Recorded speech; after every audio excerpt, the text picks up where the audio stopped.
अस्सलाम वालेकुम दोस्तों, तुसीं देख रहे हो मेरा पंजाब टीवी तो मैं तुहाडा मेज़बान मोहम्मद लतीफ खरल। दोस्तों सब तो पहले अपने चैनल करो सबसक्राइब और नाल बेल आइकन करो प्रेस ताकि साडी हर नवी और बेहतरीन वीडियो का नोटिफिकेशन सब तो पहले तुहाडे वीरां तक पहुंचे ताकि आसानी मेरे वीरों वीडियो देख सकन सब तो पहले।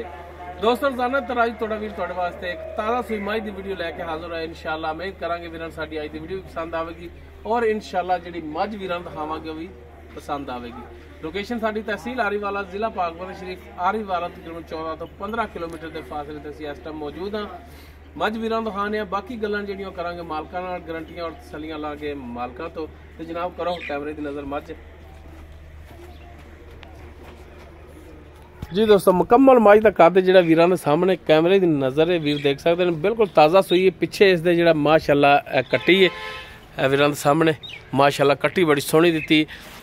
मझ जी माशाअल्लाह कालियां स्याखां मत्थे ते छोटी जी फुल्ली सफेद सिंह वीरां दे सामने, बिल्कुल बरीक कूंज रंगी तौण इसदी और छोटी वक्खी दे विच तुन्नी कोली हर एक चीज़ वीरां दे सामने कैमरे की नज़र है।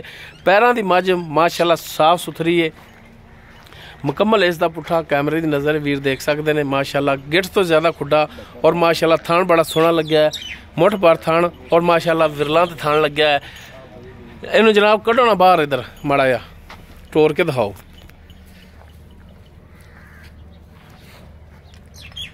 चार्ज फेरो भरावां दी करावांगे तसल्ली, लैने देने मुकद्दर माशाअल्लाह मझ नस्ल जात वालों हर पासों पूरी माशाअल्लाह वीर देख सकते हैं। माशाअल्लाह सोहना लिबास बनाया है, सोहना थाना वाना, बिल्कुल बरीक धागे रंगी पुछल इसकी, माशाअल्लाह बटन भी नीली दे। माड़ा लम्मा टोर के दिखाओ हाँ वीरां नूं ताकि वीर तसल्ली करन टुरन फिरन दी। लो जी माशाअल्लाह टुरन फिरन हाजिर टाइम माशाअल्लाह बिल्कुल साफ सुथरा।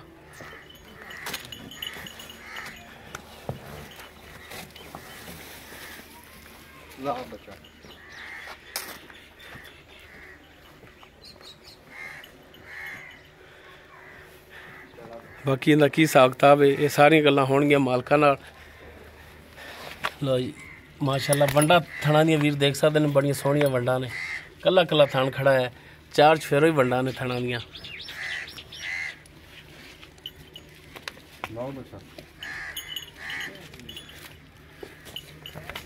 और माशाअल्लाह कट्टी वीर देख सकते हैं, माशाअल्लाह सोहनी कट्टी दित्ती।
लो जी चवाई हम वीरां सामने होने लगी, वीर चवाई चेक करन, धारा चेक करन, मुद्दी कर दो सवार के। लो जी बाकी आ पसमा भी वीरां दिखा लैन दो। लो जी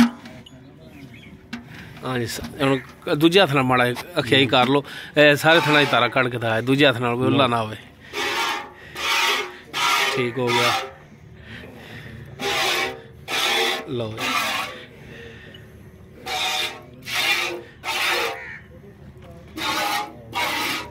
ठीक हो गया। चलो जी हम करो खुली चवाई। माशाल्लाह चवाई पोली मालूम होंगी। अच्छा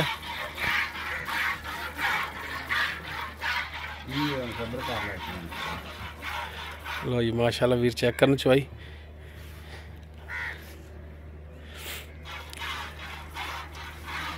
माशाल्लाह चोटी साफ सुथरी चोटी है और माशाल्लाह पिछे इसदे जड़ा कट्टी है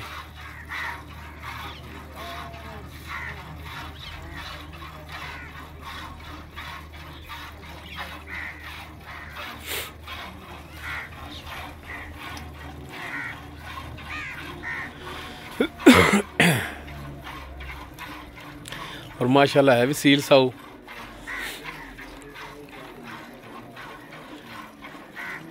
चवाई भी सोहनी, चोटी भी सोहनी, पिछे कट्टी भी सोहनी, तो माशाल्लाह सारियां गल्लां रलियां खड़ियां ने।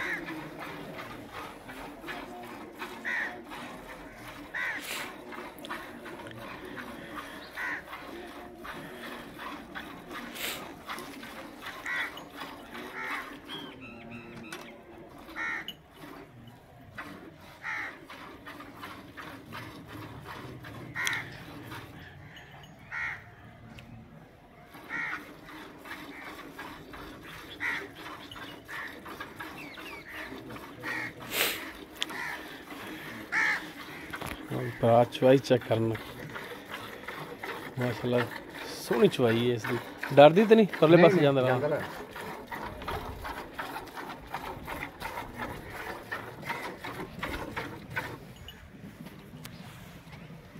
बात का आ गया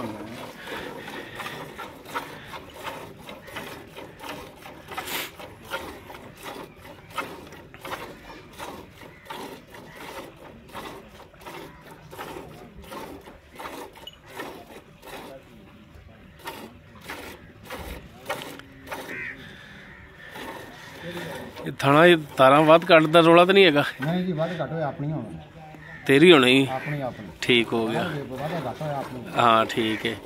छट्टा फार वो तो वीरां दे सामने वैसे सोहना है माशाल्लाह चवाई तो हाँ। ते बाकी कोई नाड़ थन वध घट होया पिछे दा मसला होया हाँ जी ये जनाब थोड़ी होनी है।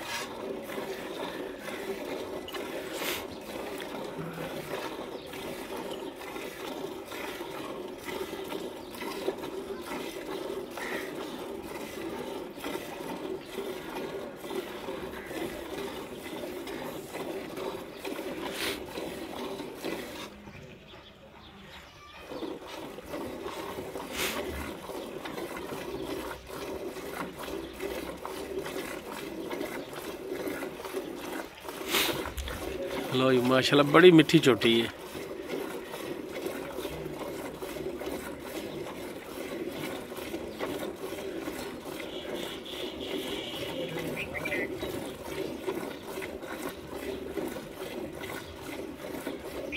कितने किलो वाली बाल्टी? बाल्टी हैगी अपनी 11 किलो। अच्छा 11 किलो दी।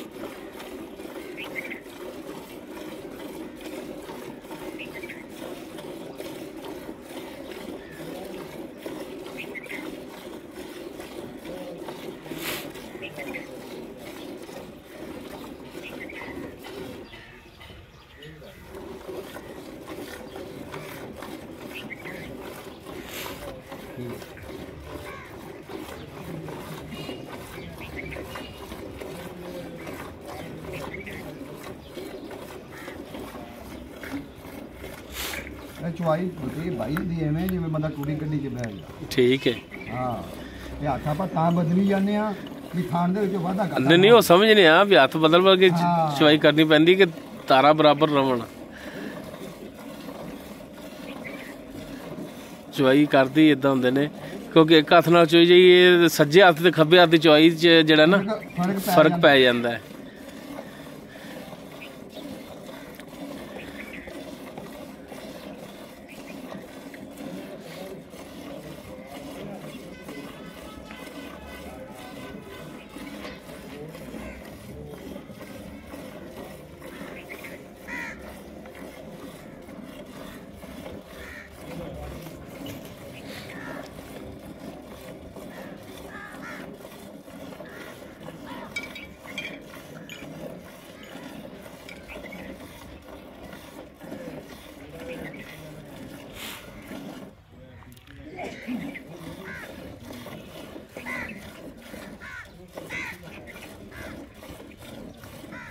ਇਹ ਭਾਈ ਛੱਡਣਾ ਹਾਂ ਬੱਚੇ ਨੂੰ ਛੱਡ ਦਿਓ, ਬੱਚੇ ਨੂੰ ਛੱਡ ਦਿਓ। ਭਾਈ ਆ ਵੇਖ ਲਓ ਹਾਲੇ ਥਾਣਾ ਦੇ ਵਿੱਚ ਦੁੱਧ ਹਾਂਜੀ ਬੱਚੇ ਨੂੰ ਛੱਡ ਦਿਓ ਤੁਸੀਂ। ਲੋ ਜੀ ਇਹ ਦੁੱਧ ਚੋਇਆ ਤੇ ਕਿੰਨਾ ਹੋਵੇਗਾ ਤੁਹਾਡੇ ਅੰਦਾਜ਼ੇ 'ਚ? ਦੁੱਧ ਹੋਵੇਗਾ ਇਨਸ਼ਾਅੱਲਾ ਆਪਣੇ ਤੋਂ 6 ਤੋਂ 6.5 ਠੰਡਾ ਦੁੱਧ 5 ਕਿਲੋ ਰਹਿ ਜਾਏਗਾ ਇਹ ਇਨਸ਼ਾਅੱਲਾ। ਠੀਕ ਹੋ ਟਾਈਮ ਤੋਂ ਟਾਈਮ ਇਨਸ਼ਾਅੱਲਾ 11 ਸਾਢੇ ਅਗਰ ਨਿਚੋੜ ਚੋਈਏ ਤਾਂ 12 ਸਿਰ ਦੁੱਧ ਹੈ ਆਪਣੀ ਝੋਟੀ ਥਾ। ਠੀਕ ਹੋ। ਲੋ ਜੀ ਬਾਕੀ ਹੁਣ ਤਫਸੀਲ ਜਿਹੜੀ ਉਹ ਹੁਣ ਪੁੱਛਨੇ ਆ ਜੀ ਮਾਲਕਾਂ ਤੋਂ। ਦੁੱਧ ਜਿਹੜਾ ਵੀਰਾਂ ਨੂੰ ਚਵਾ ਕੇ ਦਿਖਾ ਦਿੱਤਾ ਮਾਸ਼ਾਅੱਲਾ ਸੀਲ ਸਾਊ ਹੈ। ਹਾਂ ਜੀ ਨਾਸਰ ਭਾਈ ਹੁਣ ਚਵਾਈ ਜਿਹੜੀ ਵੀਰਾਂ ਨੂੰ ਦਿਖਾ ਦਿੱਤੀ ਆਪਾਂ ਬਿਲਕੁਲ ਠੀਕ ਹੋ ਗਿਆ। ਝੋਟੀ ਦੀ ਚਵਾਈ ਦਿਖਾ ਦਿੱਤੀ ਹੈ ਤੇ ਗੱਲ ਜਿਹੜੀ ਵੀ ਕਰਨੀ 16 ਨੇ ਔਰ ਖਰੀ ਕਰਨੀ ਹੈ। ਠੀਕ ਹੈ ਠੀਕ ਹੈ ਜੀ। ਆਪਾਂ ਜਿਹੜੀ ਝੋਟੀ ਦਿਖਾਈ ਵੀਰਾਂ ਨੂੰ ਇਹ ਕਿੰਨਵਾਂ ਸੂਆ ਸੀ? ਇਹ ਪਹਿਲਾ ਸੂਆ ਸੂਈ ਇਹ ਮੂੰਹ 6 ਦੰਦ ਦੇ ਹਾਲੇ ਆਪਾਂ ਪੱਟ ਕੇ ਮਜ਼ੀਦ ਬੁਖਾ ਦਿੰਨੇ ਆ। ਅੱਛਾ ਮੂੰਹ ਦੀ ਪੋਲੀ ਹੈ? ਮੂੰਹ ਦੀ ਪੋਲੀ ਆ ਮਾੜਾ ਜਿਹਾ ਦਿਖਾਇਆ ਜੀ। ਅੱਛਾ ਜੀ ਪਹਿਲਾ ਸੂਆ ਸੂਈ ਹੈ? ਪਹਿਲਾ ਸੂਆ ਸੂਈ ਹੈ ਤੇ ਮੂੰਹ ਛਿੱਗੀ ਹੈ। ਇਹ ਦੇਖ ਲਓ। ਲਓ ਜੀ ਮੂੰਹ ਛਿੱਗੀ ਹੋ 6 ਦੰਦ ਦੇ ਮੂੰਹ। ਠੀਕ ਹੋ ਗਿਆ ਜੀ। ਸੋਹਣੀ ਗੱਲ ਹੋ ਗਈ ਤੇ ਮਾਸ਼ਾਅੱਲਾ ਸੋਨਾ ਮਿੱਟੀ ਵੀਰਾਂ ਦੇ ਸਾਹਮਣੇ ਕਰ ਦਿੱਤਾ। ਠੀਕ ਹੋ ਗਿਆ। ਹੁਣ ਆਪਾਂ ਚੁਆਈ ਵੀ ਕੀਤੀ, ਚੁਆਈ ਵੀ ਕੀਤੀ। ਘਾਟਾ ਵਾਧਾ ਹੋਵੇ ਥਣਾ ਦੇ ਵਿੱਚੋਂ ਤਾਂ ਵੀ ਆਪਣੀ ਜਵਾਬਦਾਰੀ ਹੋਵੇ। ਪਿੱਛੇ ਦਾ ਮਸਲਾ ਹੋਵੇ ਵਾਧਾ ਘਾਟਾ ਥਣਾ ਦੇ ਹੋਵੇ ਤਾਂ ਵੀ ਆਪਣੀ ਇਨਸ਼ਾਅੱਲਾ 16 ਨੇ ਸੋਨਾ ਹੈ ਯਾਰ ਜੀ। ਠੀਕ ਹੋ ਗਿਆ। ਤੇ ਕਿੰਨੇ ਦਿਨ ਹੋ ਗਏ ਨੇ ਸੂਈ ਨੂੰ? ਇਹਨੂੰ ਸੂਈ ਨੂੰ ਅੱਜ ਤਕਰੀਬਨ 5ਵਾਂ ਦਿਨ ਹੈ। 5ਵਾਂ ਦਿਨ ਸੂਈ? ਹਾਂ 5ਵਾਂ 6ਵਾਂ ਦਿਨ ਹੈ ਮੇਰਾ। ਆ 6ਵਾਂ ਕਿ 5ਵਾਂ ਦਿਨ ਹੈ ਬਸ। 5ਵਾਂ ਜਾਂ 6ਵਾਂ ਯਾਨੀ ਕਿ ਹਫਤਾ ਹੋ ਗਿਆ ਇਹਨੂੰ। ਹਾਂ ਹਫਤਾ ਲਾ ਲਓ। ਠੀਕ ਹੋ ਗਿਆ ਜੀ। ਪਿੱਛੇ ਇਹਨੇ ਮਾਸ਼ਾਅੱਲਾ ਕੱਟੀ ਹੈ। ਕੱਟੀ ਹੁਣ ਆਪਾਂ ਚੁਆਈ ਵੀਰਾਂ ਨੂੰ ਕਰਕੇ ਦਿਖਾਈਏ। ਠੀਕ ਹੈ ਹੁਣ ਤੁਸੀਂ ਇਹ ਦੱਸੋ ਕੋਈ ਭਰਾ ਆਪਣੇ ਕੋਲ ਇੱਥੇ ਆ ਜਾਂਦਾ ਹੈ 2 ਟਾਈਮ ਦਾ ਆਪਣੇ ਕੋਲ ਚੁਆਈ ਵੀਰ ਕਰੇ ਆ ਕੇ ਤੇ ਕਿੰਨਾ ਦੁੱਧ ਜਿਹੜਾ ਤੁਸੀਂ ਚੁਆ ਸਕਦੇ ਜੀ? ਅਲਤੀਫ ਭਾਈ ਨਿਚੋੜ ਦੁੱਧ 12 ਸਿਰ ਚੁਆ ਦੇਾਂਗੇ। ਨਿਚੋੜ ਦੁੱਧ 2 ਟਾਈਮ ਦਾ 12 ਲੀਟਰ। 12 ਲੀਟਰ ਆਪਾਂ ਦੁੱਧ ਥੱਲੋਂ ਚੁਆ ਦਿਆਂਗੇ। ਠੀਕ ਹੋ ਗਿਆ। ਬੱਚੇ ਨੂੰ ਆਪਣੀ ਮਰਜ਼ੀ ਨਾਲ ਛੱਡਣਾ ਹੈ, ਕਿਲੋ ਛੱਡੋ ਜਾਂ 2 ਛੱਡੋ, 2 ਕਿਲੋ 4 ਛੱਡੇ ਉਹ ਅਗਲੇ ਦੀ ਮਰਜ਼ੀ। ਠੀਕ ਹੋ ਗਿਆ। ਯਾਨੀ ਕਿ ਸਾਫੀ 2 ਦਿਨ ਦੇ ਥੱਲੇ ਜਿਹੜਾ ਨਿਚੋੜ ਹੈ ਉਹ 2 ਟਾਈਮ ਦਾ 12 ਲੀਟਰ ਹੈ। ਠੀਕ ਹੋ ਗਿਆ। ਤੇ ਹੁਣ ਇਹ ਦੱਸੋ ਨਾਸਰ ਭਾਈ ਕਿ ਜਾਨਵਰ ਤੁਸੀਂ ਸੇਲ ਕਰਨਾ ਹੈ। ਹਾਂਜੀ ਠੀਕ ਹੋ ਗਿਆ। ਤੇ ਮੁੱਲ ਵੀ ਜ਼ਾਰੀ ਗੱਲ ਹੈ ਸੇਲ ਕਰਨ ਵਾਲਾ ਹੀ ਕਰਨਾ ਹੈ ਤਾਂ ਕਿ ਵੀਰਾਂ ਦੀ ਸਮਝ ਆ ਜਾਵੇ ਕਿ ਯਾਰ ਬੰਦੇ ਨੇ ਜਿਹੜਾ ਰੇਟ ਕੀਤਾ ਹੈ ਬੰਦੇ ਦੇ ਪੁੱਤਰਾਂ ਵਾਲਾ ਕੀਤਾ ਹੈ ਔਰ ਸਮਝ ਆਉਣ ਵਾਲਾ ਕੀਤਾ ਹੈ ਉਹ ਰੇਟ ਕਰਨਾ। ਤੁਸੀਂ ਮੰਗਣ ਨੂੰ ਭਾਵੇਂ ਤੁਸੀਂ ਇਹਦਾ 10 ਲੱਖ ਮੰਗ ਲਓ ਤੇ ਲੇਕਿਨ ਕਿਸੇ ਨੇ ਦੇ ਨਹੀਂ ਦੇਣਾ। ਨਹੀਂ ਦੇ ਦੇਣਾ। ਹਾਂ ਜਾਇਜ਼ ਰੇਟ ਭਾਈ ਜਾਇਜ਼ ਜਿਹਾ ਮੁੱਲ ਹੈ। ਇੱਥੇ ਤਾਂ ਲੋਕਾਂ ਨੂੰ 3.5 ਲੱਖ ਮੁੱਲ ਕਰਨੇ ਆ ਲੇਕਿਨ ਆਪਾਂ 3 ਲੱਖ ਤੇ 10,000 ਦੀ ਝੋਟੀ ਦੇ ਦਾਂਗੇ। 3 ਲੱਖ ਤੇ 10,000 ਦੀ ਕੋਈ 3.5 ਨਹੀਂ ਕੋਈ 3.5 ਨਹੀਂ ਕੋਈ 40 ਨਹੀਂ 3 ਲੱਖ ਤੇ 10,000 ਦੀ 3 ਲੱਖ 10,000 ਦੀ ਤੁਸੀਂ ਕਹਿੰਦੇ ਹੋ ਕਿ ਭਰਾ ਕੋਈ ਵੀ ਆਵੇ 2 ਟਾਈਮ ਚੋਵੇ ਤਸੱਲੀ ਕਰੇ ਤੇ 3 ਲੱਖ 10,000 ਦੀ ਦਿਓਗੇ। ਠੀਕ ਹੋ ਗਿਆ। ਇਹ ਤਾਂ ਹੋਗੀ ਤੁਹਾਡੀ ਇੱਕ ਗੱਲ। ਤੇ ਅਗਰ ਕੋਈ ਭਰਾ ਆਪਣੇ ਕੋਲੇ ਆ ਜਾਂਦਾ ਸਫ਼ਰ ਕਰਕੇ ਠੀਕ ਹੈ ਤੇ ਕੋਈ ਕਿਰਾਇਆ ਪੜਾ ਲਾ ਕੇ ਆ ਜਾਂਦਾ ਤੇ ਜ਼ਾਰੀ ਗੱਲ ਕੋਈ ਬੂਹੇ ਤੇ ਆ ਜਾਵੇ ਤੇ ਮਦਦ ਕਰ ਦਿਆਂ। ਹਾਂਜੀ ਪਹਿਲੇ ਆ ਗਏ ਇਸ ਗੱਲ ਤੇ ਕਿ ਉਹਦੇ ਨਾਲ ਕੀ ਬੰਦਾ ਯਾਰ ਐਡੀ ਦੂਰੋਂ ਆਂਦਾ ਤੇ ਕੋਈ 2,000 ਜੋਗਾ ਵੀ ਨਹੀਂ ਹੈਗਾ। ਠੀਕ ਹੋ ਗਿਆ। ਯਾਨੀ ਕਿ ਪਿਆਰ ਮੁਹੱਬਤ ਕਰ ਲਾਂਗੇ ਆਪਾਂ ਨੇ। ਠੀਕ ਹੋ ਗਿਆ। ਮਿਹਰਬਾਨੀ ਜਨਾਬ ਨਾਸਰ ਭਾਈ ਬਹੁਤ ਬਹੁਤ ਸ਼ੁਕਰੀਆ ਜੀ। ਦੋਸਤੋ ਪਹਿਲਾ ਸੂਆ ਸੂਈ ਹੈ ਮੂੰਹ ਛਿੱਗੀ ਹੈ ਪਿੱਛੇ ਇਸ ਦੇ ਕੱਟੀ ਹੈ ਸੂਈ ਨੂੰ ਤਕਰੀਬਨ ਜ਼ਿਆਦਾ ਤੋਂ ਜ਼ਿਆਦਾ ਜਿਹੜਾ ਹਫਤਾ ਹੋ ਗਿਆ। ਨਿਚੋੜ ਦੁੱਧ ਜਿਹੜਾ ਹੈ 12 ਲੀਟਰ ਮਾਲਕ ਕਹਿੰਦੇ ਨੇ ਕਿ ਦਿਆਂਗੇ। ਪਿੱਛੇ ਦੀ ਥਣਾ ਦੀ ਇਹ ਹੋਵੇਗੀ ਮਾਲਕਾਂ ਦੀ ਗਰੰਟੀ। ਕੋਈ ਵੀ ਵੀਰ ਇੱਥੇ ਲੋਕੇਸ਼ਨ ਤੇ ਆ ਕੇ 2 ਟਾਈਮ ਚੋ ਕੇ ਪਾਸ ਕਰਕੇ ਲਿਜਾ ਸਕਦਾ। ਅਗਰ ਸਾਰੀ ਰਿਕੁਆਇਰਮੈਂਟ ਜੋ ਦੱਸੀ ਹੈ ਮਾਲਕਾਂ ਨੇ ਉਹ ਪੂਰੀ ਹੋਵੇ ਤੇ ਵੀਰ ਜਾਨਵਰ ਲਿਜਾ ਸਕਦੇ ਨੇ। ਅਗਰ ਘੱਟ ਹੋਵੇ ਤੇ ਜਾਨਵਰ ਮਾਲਕਾਂ ਦੇ ਬੂਹੇ ਤੇ। ਕਿਉਂ ਨਾ ਸਰ ਭਾਈ? ਬਿਲਕੁਲ ਜੀ। ਡਿਮਾਂਡ ਜਿਹੜੀ ਇਹਨਾਂ ਨੇ ਕੀਤੀ ਹੈ 3 ਲੱਖ ਤੇ 10,000 ਕੀਤੀ ਹੈ ਫਾਈਨਲ ਜੀ ਡਿਮਾਂਡ ਕੀਤੀ। ਬਾਕੀ ਇਨਸ਼ਾਅੱਲਾ ਇਹਦੇ ਵਿੱਚ ਵੀ ਪਿਆਰ ਮੁਹੱਬਤ ਮਜ਼ੀਦ ਥੋੜਾ ਬਹੁਤ ਹੋਵੇਗਾ। ਅਗਰ ਕਿਸੇ ਵੀਰ ਦੇ ਝੋਟੀ ਪਸੰਦ ਆ ਜਾਂਦੀ ਵੀਰ ਨੰਬਰ ਤੇ ਰਾਬਤਾ ਕਰ ਸਕਦਾ 0321 57 29 251 ਸਾਡਾ WhatsApp ਔਰ ਕਾਲ ਨੰਬਰ ਹੈ। ਵੀਡੀਓ ਅਗਰ ਵੀਰਾਂ ਨੂੰ ਪਸੰਦ ਆਵੇ ਇਹਨੂੰ ਲਾਈਕ ਸ਼ੇਅਰ ਔਰ ਕਮੈਂਟ ਜ਼ਰੂਰ ਕਰਿਆ ਜੇ। ਇਸ ਦੇ ਨਾਲ ਹੀ ਆਪਣੇ ਮੇਜ਼ਬਾਨ ਆਪਣੇ ਵੀਰ ਮੁਹੰਮਦ ਲਤੀਫ ਖਰਲੂ ਦੇ ਉਹ ਇਜਾਜ਼ਤ। ਇਨਸ਼ਾਅੱਲਾ ਮਿਲਾਂਗੇ ਇੱਕ ਨਵੀਂ ਔਰ ਬਿਹਤਰੀਨ ਵੀਡੀਓ ਨਾਲ। ਅੱਲਾ ਨਿਗਹਿਬਾਨ।